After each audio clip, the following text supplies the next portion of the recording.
Ah là là. On attend tout le temps. Tourne ici. Ça tourne ici. Jean. Ouais. Tourne.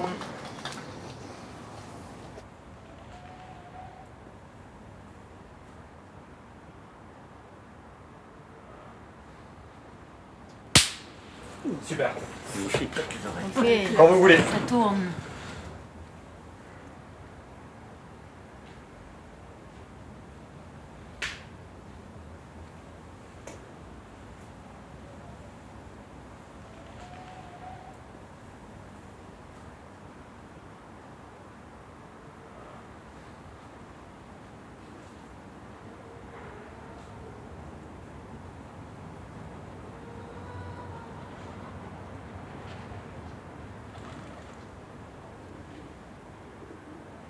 Moi, ce que j'entendais dans d'autres discussions, c'est que des enfants dans l'école sont souvent humiliés, Oui.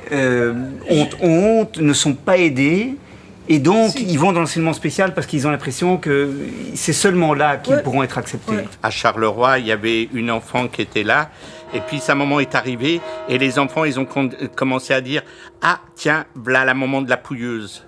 Mais les profs qui étaient à côté n'ont pas réagi, ils ont laissé dire des choses comme ça.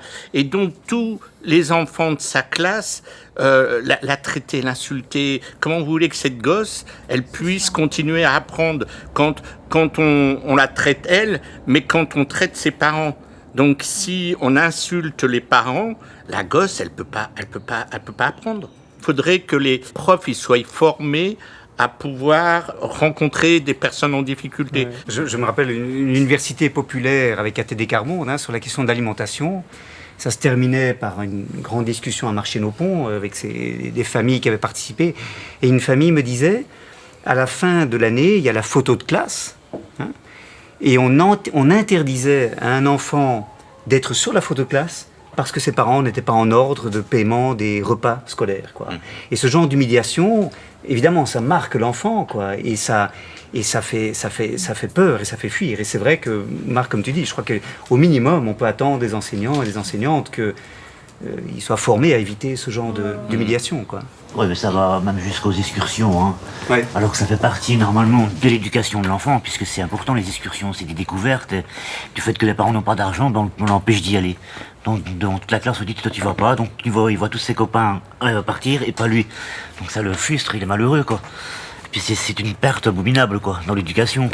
Même les classes vertes ou autres, c'est que pour des enfants qui n'ont pas les moyens de partir en vacances, ne fait-ce que d'avoir ça, c'est important pour eux de pouvoir quitter les quatre murs de leur maison, des soucis des parents de tous les jours, et de faire autre chose. Mais bon, du fait qu'il n'y a pas d'argent, mais les profs, ou même la direction, les discriminent, donc les laissent sur le côté, ils disent mais comme il n'a pas payé, ne vient pas. Parce qu'après ça te reste sur toi toute l'année. Parce que les élèves reviennent avec ça, ouais t'es pauvre, t'as pas été, t'es pauvre, t'as pas été. Et comme Marc dit, après ça fait un blocage au niveau d'éducation. C'est du harcèlement après moral et tout ça à l'école, hein, c'est violent, quoi. Chez nous, c'est ce qui s'est passé. Il y a des enfants, tu leur disais, monte dans le bus, que dalle, moi je vais pas à l'école. Si c'est pour me faire insulter, avoir l'étiquette du domaine, non merci, pour moi, l'école pour moi c'est la rue. C'est pas non plus évident pour les professeurs, hein. Dans une classe de 30 enfants, tu as des enfants qui ont plein de difficultés à plein de niveaux. Et puis le monde de pauvreté, c'est un monde différent. Et quand tu n'as pas le lien avec, tu peux pas t'en rendre compte. Je connais un prof dans le maternel qui a dit, elle a eu honte après, hein. Elle a dit, oui, que tout le monde apporte une chaussure pour faire un cadeau pour les mamans. Et il y avait une maman qui a été acheter des chaussures, mais vraiment des belles chaussures, parce qu'elle n'avait pas de chaussures de trop. C'était quelqu'un de pauvre qui a fait ça. Mais c'était pour peindre la chaussure. Donc la maman était vraiment choquée que le prof avait dit « apporte des chaussures », sans expliquer pourquoi elle avait besoin. Mais du coup, qu'elle se rendit compte, elle n'a plus jamais écrit « apporte des chaussures ». Elle ne va plus jamais faire cette faute-là. Mais c'est dur pour le gosse, c'est dur pour le parent, ça a été aussi dur pour le prof. Mais heureusement qu'elle a pris la leçon.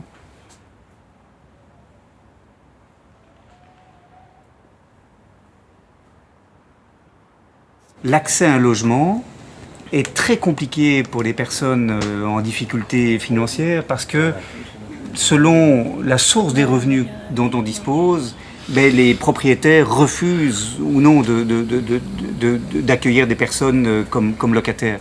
Quand je téléphonais aux agences, elles me disaient que oui, si vous êtes au chômage, si vous êtes au CPS, les propriétaires ne vont pas accepter que vous trouviez logement. Et moi, je leur disais, mais écoutez, je sais payer mon logement, j'ai des preuves. Ou alors, on me dit, oui, est-ce que vous avez un compagnon? Je dis, pourquoi ça change quoi que j'ai un compagnon ou pas de compagnon? De toute façon, que je sois une femme seule avec 2 enfants, ça change rien. J'ai le droit de me loger. Le problème, les 3/4 des propriétaires, ils demandent un salaire de travail.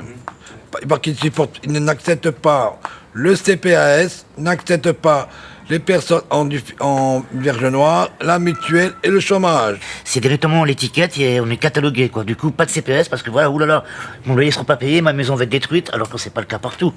On n'est pas tous pareils, faut pas généraliser la chose. Là, je suis au CPS, mais mon loyer il est payé en temps et en heure tous les mois. C'est moi qui le paye, c'est même pas le CP. Donc dès que j'ai mon argent, moi directement, première chose que je fais, c'est payer mon loyer. Donc je vois pas pourquoi. Mais il y a aussi peut-être un outil, c'est l'interdiction de la discrimination sur base du niveau de revenu, sur base de l'état de pauvreté des gens. Et peut-être qu'un jour, on pourra dire à ces propriétaires, ce que vous avez fait, c'est la discrimination contre les personnes qui se sont refusées un logement parce qu'ils sont des personnes en pauvreté. Et qu'est-ce que ça va changer quand on leur dit? Exactement, comme on ne peut pas faire... Exactement comme on ne peut pas faire de discrimination sur base de l'origine ethnique ou sur base de la situation de famille, dire on ne peut pas, sous prétexte que les gens ont des revenus du CPAS ou des revenus faibles, on ne peut pas discriminer contre ces personnes, pourvu que ces personnes, évidemment, payent leur loyer. On n'a pas à s'interroger sur l'origine de ces revenus, on n'a pas à discriminer sur base de leur situation économique. D'accord, on peut dire que c'est injuste et on peut même peut-être avoir quelqu'un qui fait qui va devant le juge pour dire ça, mais ça change rien. Sauf si on gagne. Même si on gagne, ça change rien. Rien du tout, parce qu'on doit continuer de chercher et on va pas trouver. Dans le logement, dans la plupart des endroits, il n'y a pas assez de logements. Et surtout pas assez de logements de qualité décente. Et donc, c'est quelque chose qui augmente le risque de discrimination. Parce que les propriétaires, ils peuvent vraiment choisir plus tel locataire, il ne me plaît pas. Je cherche plutôt des gens justement qui peuvent prouver qu'ils ont un travail, qui ont un salaire. Les autres peut-être sont capables de payer, mais il y en a suffisamment d'autres qui me paraissent plus corrects. Et donc, je trouve que c'est intéressant aussi de dire que dans ce qui peut être fait contre la discrimination, c'est aussi de faire de sorte qu'il y a suffisamment de logements, suffisamment de soins de santé, suffisamment de moyens, en fait. Sinon, ça encourage la discrimination.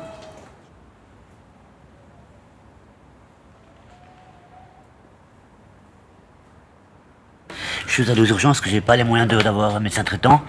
Alors je me suis fait critiquer par l'accueillant des urgences en me disant vous n'avez pas de médecin traitant. Mais je dis mais si je viens ici c'est pas pour plaisir, c'est parce que je me sens vraiment pas bien et je lui explique je suis au CPS, j'ai pas d'argent.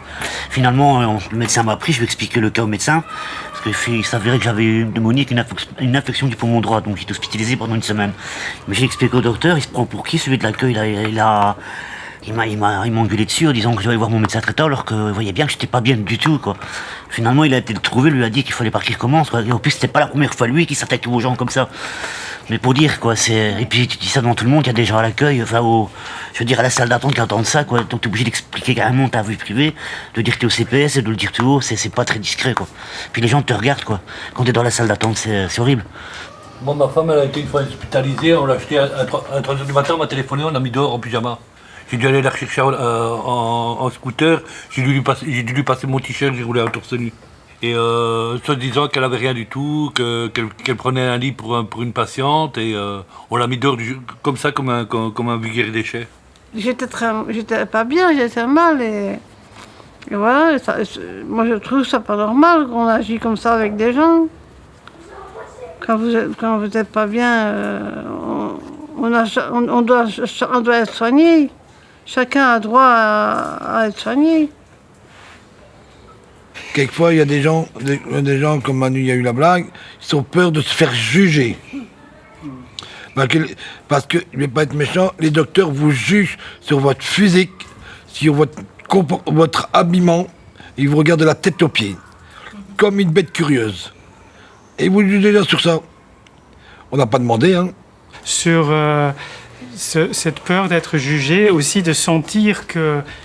De voir de petites choses qui montrent qu'on te traite quand même un peu moins bien que d'autres. Et en fait, la difficulté souvent, c'est qu'on n'arrive pas à vraiment le prouver. Parce que on ne peut pas le prouver.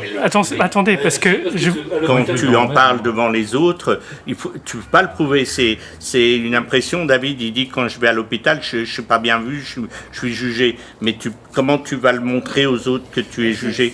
C'est difficile. Quand on se fait soigner ou qu'on est hospitalisé, on sent bien qu'on n'a pas les mêmes intentions que si c'est quelqu'un qui a du pognon.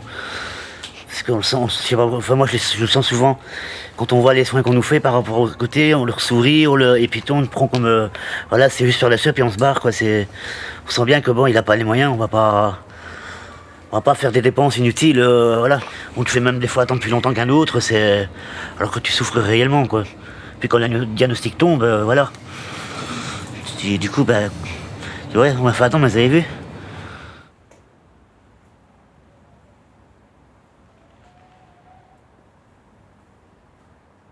Quand vous allez demander un emploi, quand on doit prouver d'ailleurs qu'on est en recherche d'un emploi, souvent on doit répondre à des demandes d'aller passer un entretien, etc.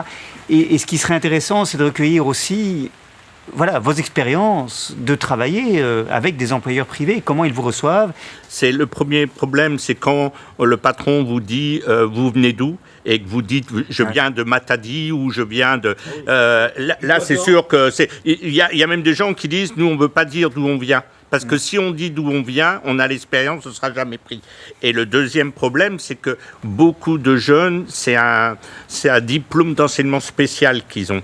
Et quand le patron voit ce diplôme, il dit « Mais qu'est-ce que vous voulez que je fasse avec ça ? C'est du papier, c'est bon à acheter, on ne peut rien faire avec ce diplôme. » Le problème d'un certain patron, vous devez presque dévoiler votre vie, sur votre santé, sur le travail que vous avez déjà fait. Où vous habitez, comme Marc l'a dit, et qu'est-ce que vous avez fait comme formation. Le gros problème des patrons, quelquefois, ils vous prennent pour des... quand ils vous voient déjà, ils vous regardent, votre comportement, et c'est comme ça, le patron te juge sans savoir qu'est-ce que tu as dans la tête. Et je trouve ça, c'est dégueulasse.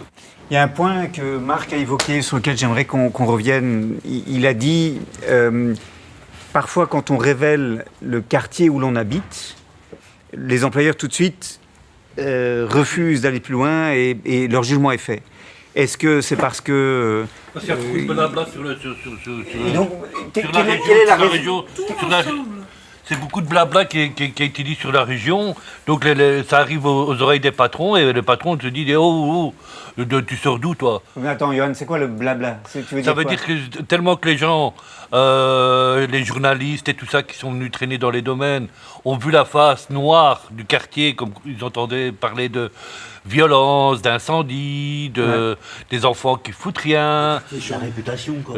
Et alors, comme la réputation du domaine est telle, qu'il dit oh, tu viens du domaine, stop. On ne veut même pas avoir ne fût-ce qu'une lettre de motivation, quoi. Hein. Ils te disent tu viens de là, ça le stop. Et alors ils te ferment la porte, ils te disent même pas à dire au revoir, même pas d'explication. Et on est obligé d'expliquer d'où on vient.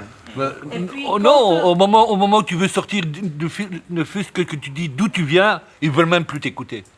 Quand tu as honte de tout, de toi, quand tu as peur, tu peux pas trouver du travail, c'est pas possible. Et puis c'est pas un moment dans la vie. Tes parents ont connu ça, toi tu connais ça, tes enfants connaissent ça, et tes petits-enfants, ils vont connaître ça, et ils disent, mais c'est pas normal, c'est pas normal. Et on doit continuer de dire que c'est pas normal. C'est ce que tu disais. On doit continuer de le dire. On est des survivants. On n'est pas seulement victimes, on est des survivants. On a trouvé un moyen de survivre. Et je ne sais pas d'où vient la force. Je sais Jusqu'à pas. un certain moment, hein, parce qu'à un moment donné, tu perds tes forces quand même, et franchement... Voilà. Mais il y a des moments que le nombre de gens qui rentrent en dépression parce que, et qui ne sont pas forcément reconnus dû à la pauvreté, et même malheureusement j'étais dans le cas à un moment donné où j'en avais ras-le-bol, je voulais me donner la mort, hein, parce que j'en pouvais plus. Hein. Donc c'est pour te dire, c'est moralement, physiquement, c'est le bout, quoi. Hein, mais par contre, dans ce que tu dis, oui, à un moment donné, on réussit, pas vraiment dans mon cas, j'ai la chance d'être bien entouré, de retrouver le moyen de remonter, parce que à un moment donné, tu es tellement en bas que voilà, c'est au point de se suicider, de se retrouver hospitalisé. Hein. C'est horrible, quoi. Et ça, ils se rendent pas compte, hein, tous ceux qui sont autour de nous. Hein. Quand on est toujours en train d'essayer de faire en sorte que ça change dans nos vies et faire en sorte aussi que ça change dans la vie d'autres personnes qu'on connaît, parfois on perd cette force qu'on avait au départ et on essaye de lutter malgré tout chaque jour, mais parfois, il arrive que cette force, on ne l'ait pas. Dans des situations ainsi, ce qui est souvent, c'est qu'on ressort haineux, hein, du début à la fin, mais c'est appuyé par le fait d'être lésé. C'est ça le pire. Bon, chacun a sa force de caractère, et dans chaque perte, moi je trouve une force. Donc du coup, si la personne, moi je suis quelqu'un qui est basé, surtout pour l'information, c'est le premier truc, je me bats pour ça. Parce que quand on est bien informé, on peut arriver devant une CPS et commencer, probablement pas à expliquer, mais à dire voilà, il y a des choses ainsi, ainsi, ainsi, ainsi. Et ça évite justement de sortir de certains rapports ainsi, parce que c'est des rapports discriminatoires en fait, hein, parce que c'est une relation. Et alors ça devient tellement toxique à un tel point, où le pire, ça devient après la clameur publique générale, tu vois. Alors là, c'est vraiment le boom. Et t'as les gens qui veulent même plus avoir de l'aide là où ils devraient en avoir. Ouais. Tout ça parce qu'ils sont lésés. Tout ça parce que la relation entre l'institutionnel et la personne, ça passe pas.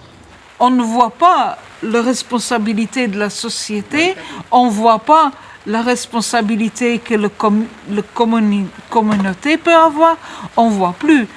Et de plus en plus, je vois dans cette société-ci qu'on culpabilise les personnes individuelles. On n'est plus occupé avec la collectivité.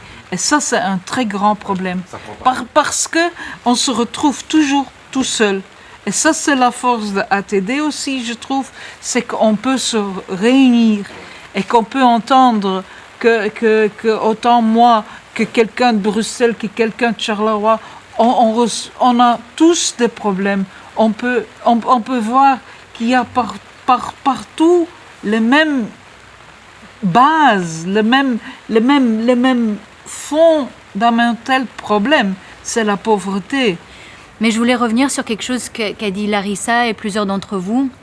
C'était par rapport au fait que, avant de se mettre ensemble, avant d'en discuter, on a l'impression que c'est nous le problème, que le fait qu'on subit des discriminations, le fait que... Et donc je voulais peut-être aller sur cette question du droit. Du fait que si dans le droit il y a quelque chose qui nous protège contre la discrimination sur base de fortune ou d'origine sociale ou de précarité sociale comme c'est le cas en France, est-ce que ça permet d'enlever ce poids qu'on peut ressentir sur soi-même et se dire, ben en fait c'est quelque chose de plus large que moi. C'est comme le racisme, c'est pas moi le problème c'est la société ou les personnes qui sont racistes. Est-ce que le droit peut jouer ce rôle ou qu'est-ce que vous en pensez en fait? La plupart des gens qui veulent la propriété disent que de toute façon les lois c'est pas fait pour eux, c'est fait pour les gens riches. Donc déjà si tu penses déjà ça, c'est quand même terrible quoi. Ouais. Et c'est pourtant c'est une réalité, hein. Les gens pauvres de toute façon les lois c'est pas fait pour nous, c'est fait pour les riches. Parce que nous de toute façon... Le droit, en fait, ne suffit pas. C'est bien de faire des lois. Mais ça ne suffit pas, en fait. Comme on a pu démontrer avec tous nos témoignages, la loi n'est pas respectée. Il existe, les droits sont là. Les gens les connaissent. Ceux qui discriminent, c'est certaines personnes qui les discriminent. Les gens ne connaissent pas toujours. Hein. Les gens ne connaissent pas toujours. Non, mais ils le respectent pas. Non, on ne respecte pas, je suis désolée. Le droit ne suffit pas. Exactement. Mais un des plus grands discriminateurs, c'est quand même ceux qui font les lois. Voilà. Donc il faut quand même... Non, mais c'est vrai quand même, c'est eux... Après, tu as la loi et puis c'est comment tu la réfléchis, comment tu l'aperçois, comment tu l'appliques. Et c'est pour ça que je dis, tant qu'on ne peut pas le faire collectivement, on n'arrive pas. Il faut quelque part un très bon vakbond. Allez. Des syndicats pour les pauvres qui défendent nos droits et qui va plus loin que seulement dire oh, on a écouté. Parce que on peut bien faire en sorte que les gouvernements écoutent les gens pauvres. Hein. Ils écoutent et puis ils font rien avec. Et à quoi ça sert? Le gouvernement est contrôle jamais. Hein. Voilà, mais tout à fait. Vois, que pour les riches. Toi, moi, par rapport à ce que tu dis, ce qui m'énerve un petit peu, pas dans toi, mais dans la situation, c'est qu'on est toujours obligé, toute notre vie, on est obligé de prouver. On doit prouver qu'on est des bons pauvres, on doit prouver. À chaque fois que tu fais quelque chose, tu dois prouver. Et c'est ça qui m'énerve, quoi. On est toujours, tu vas avoir une assistance sociale, tu dois prouver. Tu dois aller là, tu dois prouver. Tu reçois le CPS, tu dois prouver. Toujours, on te demande pour tout. Tu as une fiche de paye. Est-ce que tu as un compte en banque? Est-ce que tu as ceci? Est-ce que tu es ça là? Ces discriminations répétées, constantes, qui